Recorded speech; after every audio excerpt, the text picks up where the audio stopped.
Chapter 6.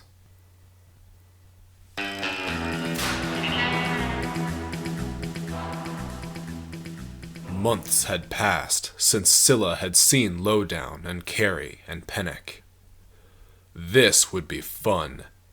She hoped they still lived where she had seen them last. If not, that would be no problem, because her awareness would help her track them. It was a gift of the Force, a gift that Scylla had just begun to claim for herself. Her connection to others had not been a tool to tame her, as she had feared. She had tamed it. With her powers of sense and suggestion, fleecing the locals had become almost insultingly easy. She never went hungry.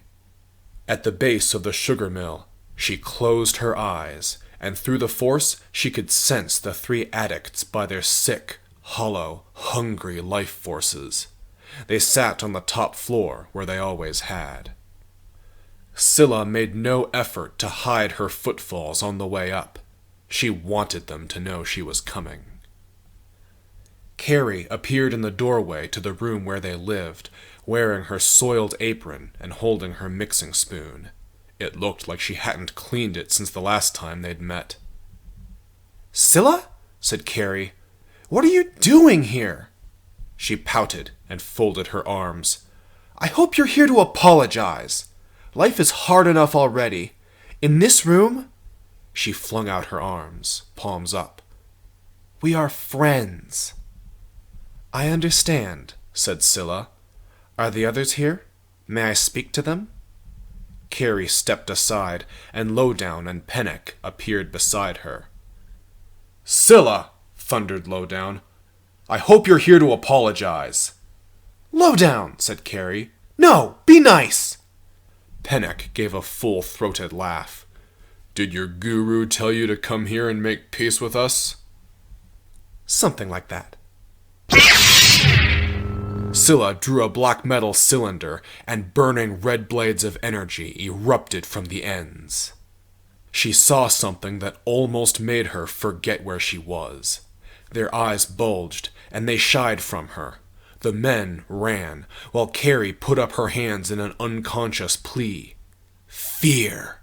Scylla had seen it before, but never for her. She held their undivided attention. She dominated their thoughts. She could see it, and better still, she could feel it. And with the training she had undergone, she knew she had earned it. For the first time in her bleak, miserable, rotten life, someone had wronged her, and was sorry. "Scylla?" said Carrie. "What is that thing?"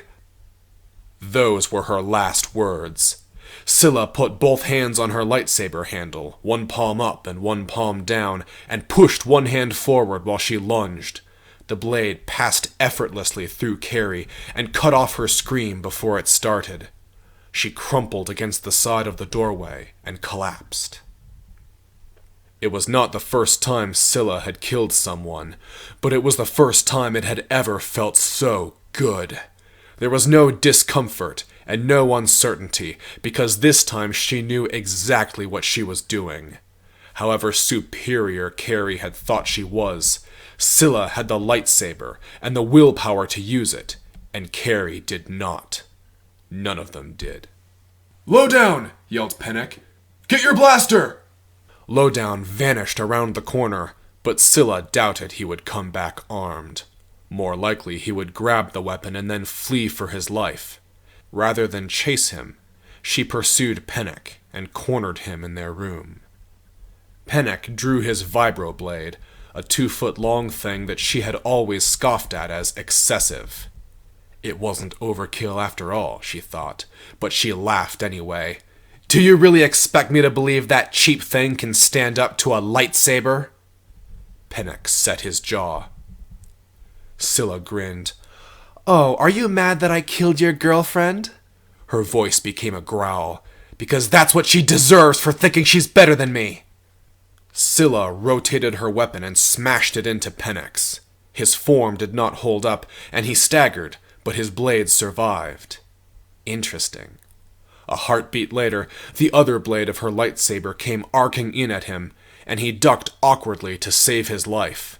Scylla raised her lightsaber to vertical, scratching a scorch mark in the floor, and then pulled her bottom hand back while punching her top forward in an overhead strike.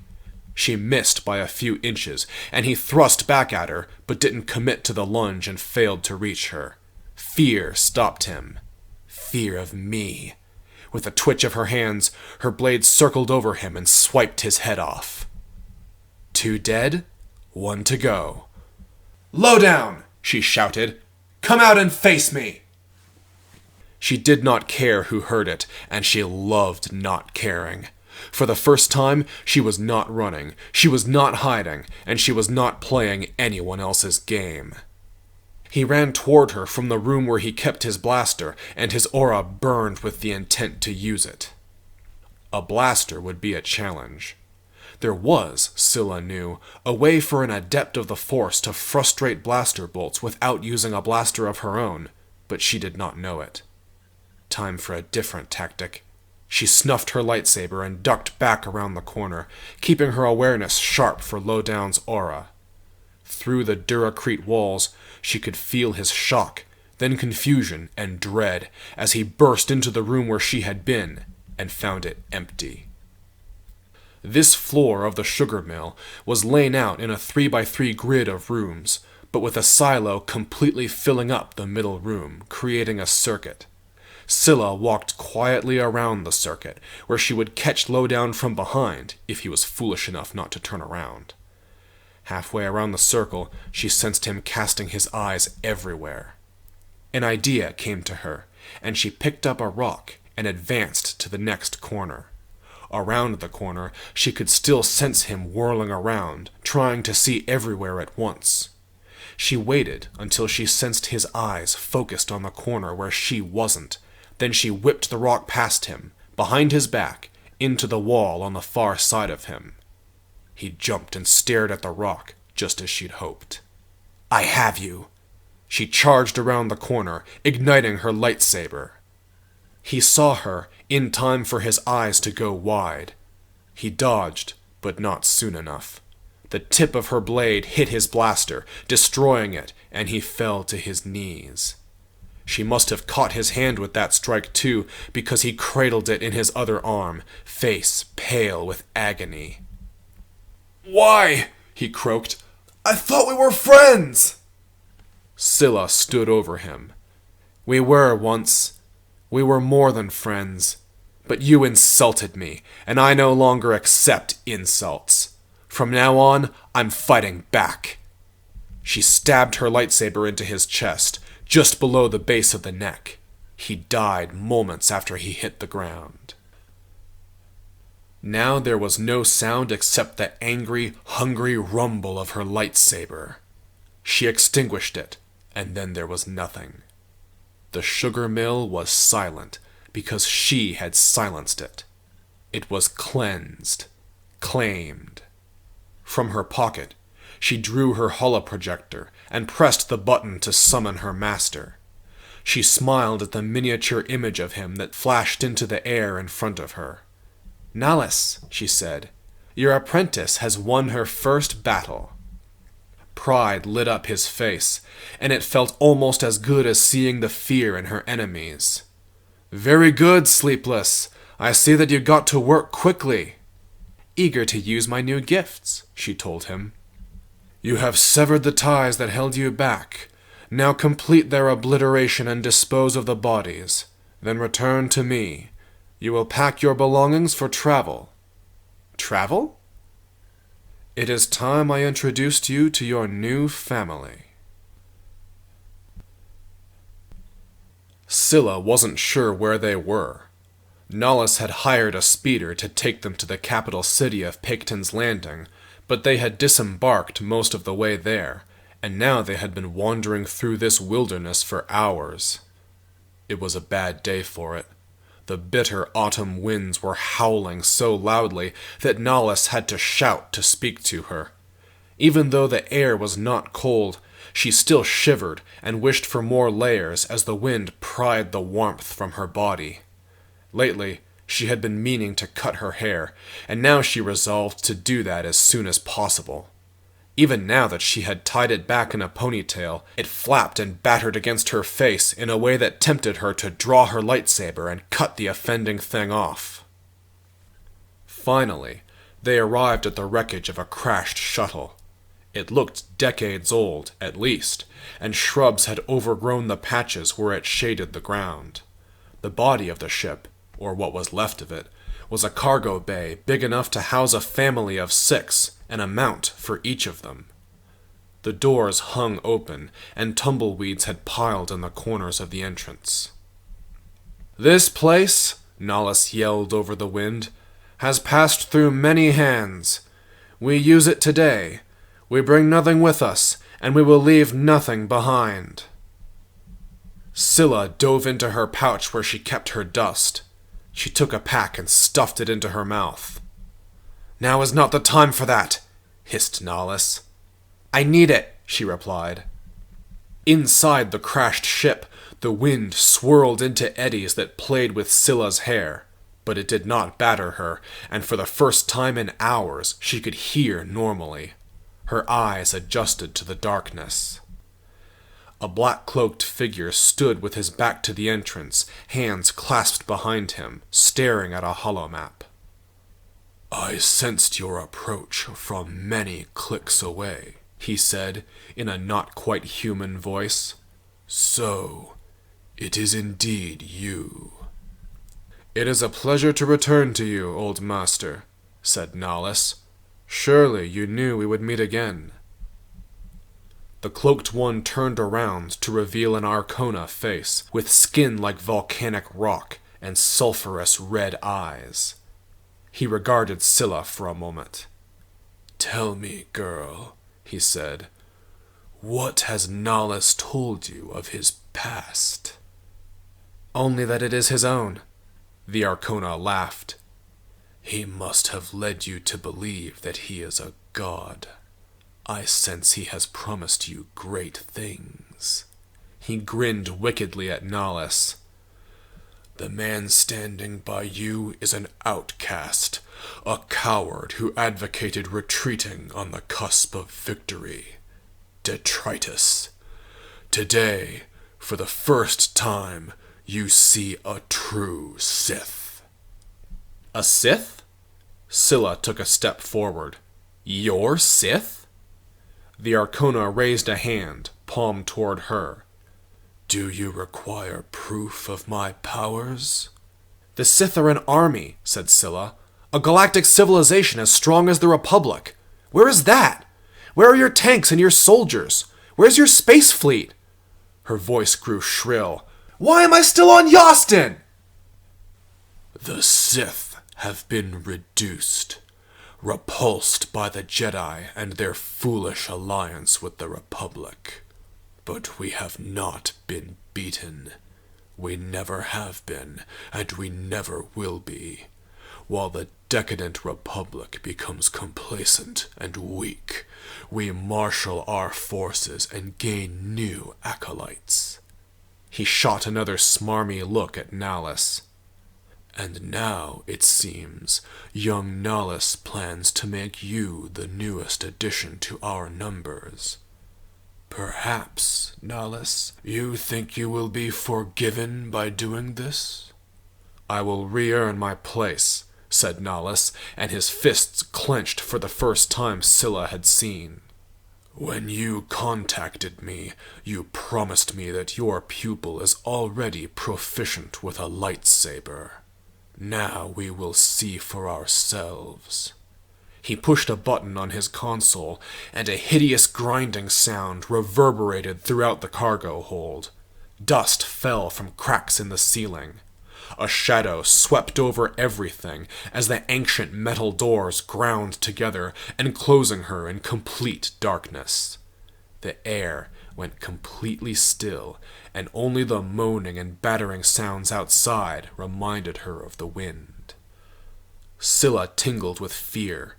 Darkness was supposed to be her friend, but that was outdoors, where there were shadows to hide her and starlight to help her see. In this, she felt suddenly helpless.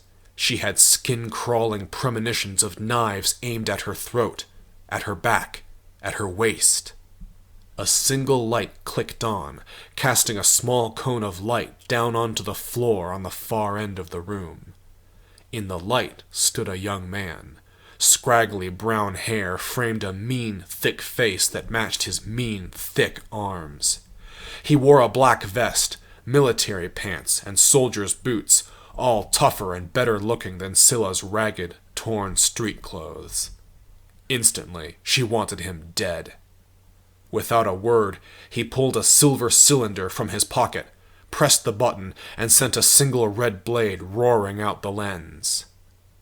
"Defeat him," said the Arcana, "and you will earn your place in the army of the Sith." Nahlis handed Scylla her lightsaber, and she scrambled to take it and ignite it. "So they've got more just like me." It figured, now that she thought on it, that the Sith would treat her as expendable because everyone always had.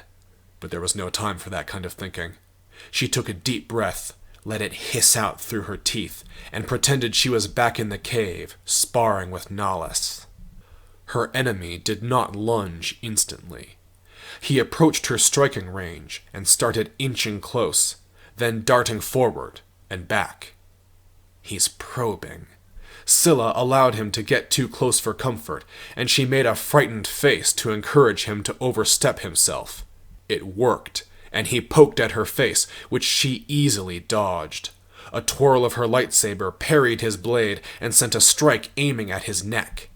He cursed and blocked it, and he could have counterattacked, but did not. A little more confident, Scylla pressed her attack, coming at him from a different angle each time. None of the hits met his flesh, but only because he gave ground with each one. "I'm better than him." The realization came to her like a splash of cool, clean water, like how dust had once felt. Nahlis had taught her about the different forms of lightsaber combat, and this boy's style was so crude that she couldn't tell which one he was trying to use. As she drove him out of the small pool of light in the middle of the room, his technique became even more confused. She twirled on her feet and threw him a sequence of 4 strikes, moving not quite as fast as she could, and still he barely held up. She slowed down a little more, rolled the blade forward, stopped in the middle and jabbed at his stomach, and he made a flailing attempt to weave around it and cut her, but an underhand reverse strike warded him off. Scylla laughed. "I'm not even using my full strength. Who taught you how to fight?" "The streets!" he spat. No instructor at all. That explains it. She walked at him. He backed up, and it made her feel like a god. This was the opposite of how it had always been. Always, she had been the one to yield, to obey, to simper and lie and feign interest so she could empty the other person's pockets. Now she wasn't pretending anything. She was doing what she pleased, and the other person was scrambling to get out of her way. It brought back thrilling memories of the sugar mill. "I think I'll play with you for a while before I kill you." With a snarl, he thrust at her, thrust again, and he seemed to have picked up a little technique from somewhere after all, because he forced her to go on the defensive for a moment. There was an opening where she could have counterattacked and probably cut his hands, but rather than take it and end the fight, she dodged around him so that she was farther from the light than he was. She backed away, further into the shadow, and snuffed her lightsaber so its glow would no longer reveal her. "I can still see you!" he barked. "Then what are you waiting for?" "You're just trying to bait me." "There's nothing to bait you into. I'm human too. I can't see in the dark any better than you can. I just want to watch you sweat." "Oh yeah?" He switched off his lightsaber. "I can do that too." Scylla circled him slowly, half expecting one of the Sith to tell her to get on with it. They didn't, and when it seemed like her opponent was starting to get lazy, she came back at him, igniting her blades as she charged, and stopped short with an across-the-waist hit. He blocked, and this time he advanced. He blocked her next 2 hits too, but it stopped his advance and unbalanced him, and she levered his blade up with hers, picked up her foot, and snapped it into his stomach. He crumpled back, raising his lightsaber as an infantile defense against a killing blow. When he staggered back to his feet, Scylla saw what she had been waiting for. Mortal fear. The realization had finally cracked him, the soul-crushing knowledge that today was his last day alive. "Fine," he said. "You want the prize? You get it. You win the match." "There will be no surrender in this battle!" roared the Arcona Sith. Scylla brought the blade up to her chin so the red glow lit her face. Wasn't gonna accept it anyway. "Come on," he tried. "You've got what you want. You're not dumb enough to take a risk for nothing." "At the start of this, you were ready to kill me." "Yeah, but..." He waffled the way idiots always did when they told lies. "That was before I found out you're the real thing. I don't want this fight anymore." "If you had me on my knees, you wouldn't accept a surrender. You would kill me just to prove you could." The trapped expression on his face told her that she was right. "It's always the same," she said. "Everyone in the galaxy would cut my throat to get ahead. That's why I cut them back, and I do it first." She lunged, baffled his defense with a feint thrust, and beat his blade out of the way with an underhand strike. Then she reversed her weapon and drove the other blade into his stomach. Going in, she felt no resistance. She saw no flash of light and no blood. Her only feedback was a soft, wet sizzling that reminded her of steak frying. It was the most grisly thing she had ever experienced, and for just a heartbeat, she was shocked. Then she remembered whom she was doing it to. Just another scrap of street trash who wanted to do the exact same thing to her, and the bad feelings vanished. She pulled the blade out, extinguished her lightsaber, and watched as he crumpled into a corpse. She turned to the master, unsure whether she should say something or just take a bow. "My apprentice prevailed," said Nahlis. "Haven't I always fulfilled my promises, master?" He tried, as always, to sound at ease, but Scylla could detect the nervous hunger in his voice. He was just as excited as she was. "I should hope you would prevail," the Arcona said to her. "You were meant to defeat him. He sought to become a Sith Knight, but unlike you, his connection to the Force was weak. Still, he was useful to us. He tested you, and now we see that you are skilled, potent with the Force, and ruthless. These are all to the good." She looked down at the broken body, and suddenly her victory did not seem so great anymore. If he was telling the truth, then that boy had not been an equal opponent, but a training dummy, a sacrifice. "That," she said, "doesn't seem right." "The weak," said the Arcona, "deserve no better than to be useful to the strong." He gave a toothy grin. "However we see fit." Scylla thought carefully. If I complain, they'll kick me out right now. Part of her thought she should.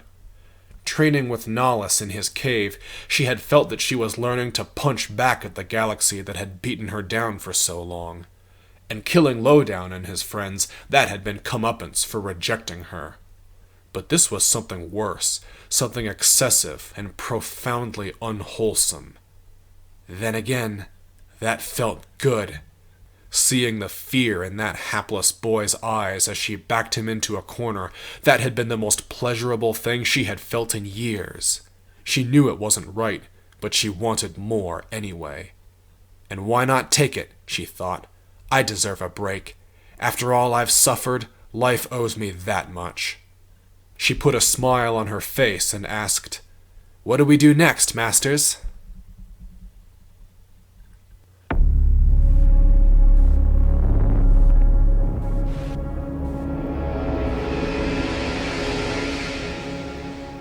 Darth Umber stood with Nahlis on the balcony of the shipyard, watching the Sith Empire's new battleship, the Scythe, come together in a dance of sparks and warning lights and welder glow. Darth Umber did not mind the heat of the welders. As an Arcona, he found it more comforting than anything. But Nahlis sweated from it.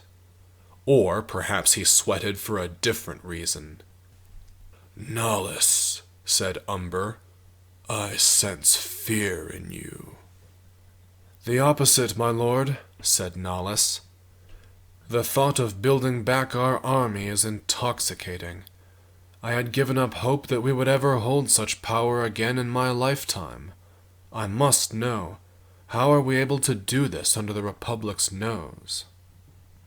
"There is a reason we are here, Nahlis, on this cold, dry backwater of a world. Here, business is conducted with as little documentation as possible. It is for them a matter of pride that no questions are ever asked. Here, alone of all the planets in the Republic, could we build a fleet without being discovered." He lowered his voice. "But even here we must be cautious. Many Sith live in this city, and we must all keep our identity secret. No one must see your lightsaber and live. No one must witness you using the Force. You must instruct your pupil Sleepless of this as well." They paused and contemplated the half-finished behemoth before them, innards with a flimsy shell of a hull to suggest where the armor plates would eventually go. Sparks fell from the ship in beautiful cascades, and the sounds of hard work echoed against the metal walls of the shipyard. It was a symphony of productivity, the muscles of the Sith Empire regenerating themselves. "There is something, Nahlis, that troubles me." "Ask away, old master." "I am aware that your new apprentice suffers from an addiction. The strain that she prefers is eating at her human body. In only a few years, it will kill her." "That can be to our advantage, my lord. I have acquired a stimulant, one less addictive to human bodies than the thing she calls dust, and less damaging, too. It will allow her to live for a decade or more, at least. Republic physicians use it to wean addicts off stronger strains. We can do that, and when her 10 years are nearly over, then if she is still loyal to us, we can cure her completely." "I am concerned that she may find her own source and frustrate our plans for her." "I judge that unlikely, my lord. When I found her, she scrabbled in the streets for her dust. I doubt she will wish to return to that, rather than accept the stimulant. To make matters better, she does not know of any off-world sources, because she herself has never left this planet." "Then she is unfamiliar with vessels such as this." Umber looked at the scythe. "Perhaps that would explain why she is crawling around our new battleship like a Kowakian monkey lizard."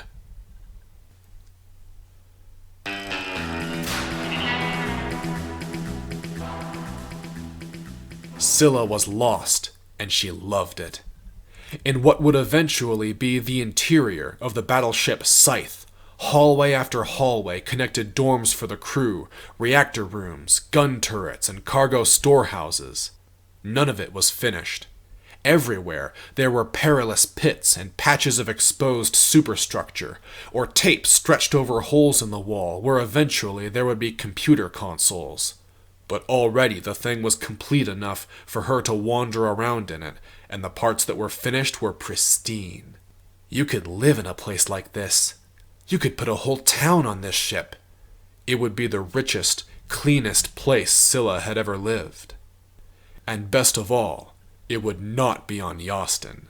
Someday, this ship would be finished, and so would her Sith training, and she would ride this ship out into space, to whichever planet Darth Umber ordered, and they would step out and demand of the Republic, "Here we are! Be afraid of us!" She stood in an unfinished viewing port and closed her eyes, pretending there were stars outside, and that the whining and banging of machinery was instead the hum of engines. The voice of Darth Umber brought her back to the present. "Sleepless? Cease your frivolous peregrinations. The time has come to show you to your quarters." So, thought Scylla, this is home now. It did not resemble her hometown, so it suited her. Factories and shipbuilding grounds and company housing units ran in strips along the spine of the city, with huts and prefabricated shelters sprawling away from them in every direction. On the better side of the city, foreigners from all over the galaxy frequented the shops and cantinas, where they were happy to tell her about faraway places. Better yet, her flat, blunt Prairie accent differed from the city accent so much that the off-worlders never suspected she was a mere native. Paketon's Landing was the place where she had always belonged. But she had not spent the past month in the spacer bars. Most of it she had spent in either her private quarters or in the ruined gymnasium that the Sith had converted into a training dojo.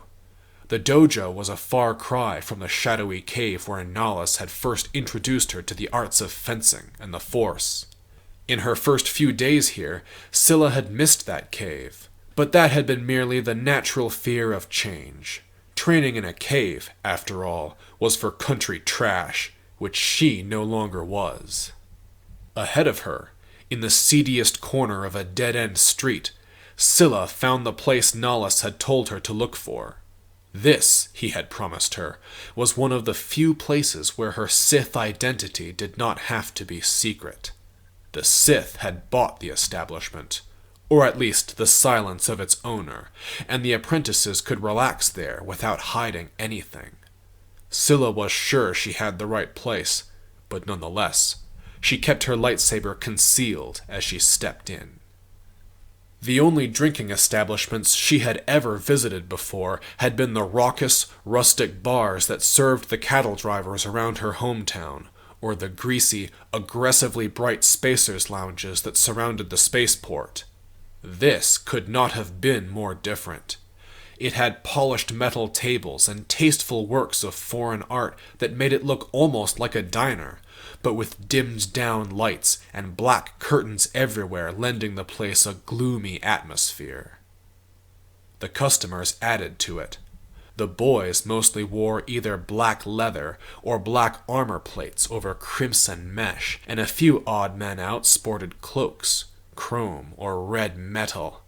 They accented their looks with black or brown belts hung with pouches, knives, or even grenades.